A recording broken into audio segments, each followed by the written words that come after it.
B. Attracting the right sort of investors. Berkshire's shares were listed on the New York Stock Exchange on November 29, 1988. Let me clarify one point not dealt with in the letters set forth above. Though our round lot for trading on the New York Stock Exchange is 10 shares, any number of shares from 1 up can be bought or sold. As the foregoing letter explains, our primary goal in listing was to reduce transaction costs, and we believe this goal is being achieved. Generally, the spread between the bid and asked price on the New York Stock Exchange has been well below the spread that prevailed in the over-the-counter markets. Henderson Brothers Incorporated, the specialist in our shares, is the oldest continuing specialist firm on the exchange. Its progenitor, William Thomas Henderson, bought his seat for $500 on September 8, 1861. Recently, seats were selling for about $625,000.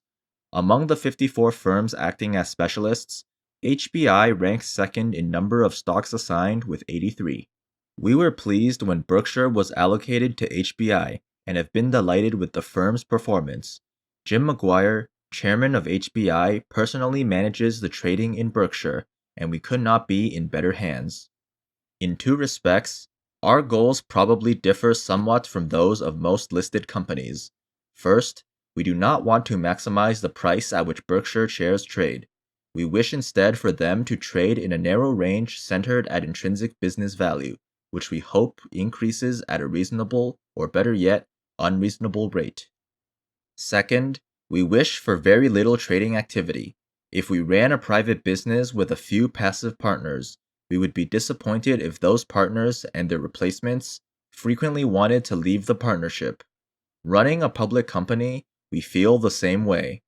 Our goal is to attract long-term owners who, at the time of purchase, have no timetable or price target for sale, but plan instead to stay with us indefinitely. We don't understand the CEO who wants lots of stock activity, for that can only be achieved only if many of his owners are constantly exiting. At what other organization, school, club, church, etc., do leaders cheer when members leave? However, if there were a broker whose livelihood depended upon the membership turnover in such organizations, you could be sure that there would be at least one proponent of activity. As in, there hasn't been much going on in Christianity for a while, maybe we should switch to Buddhism next week. Of course, some Berkshire owners will need or want to sell from time to time, and we wish for good replacements who will pay them a fair price.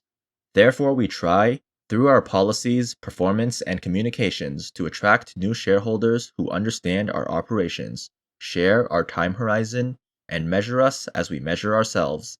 If we can continue to attract this sort of shareholder, and, just as important, continue to be uninteresting to those with short-term or unrealistic expectations, Berkshire shares should consistently sell at prices reasonably related to business value.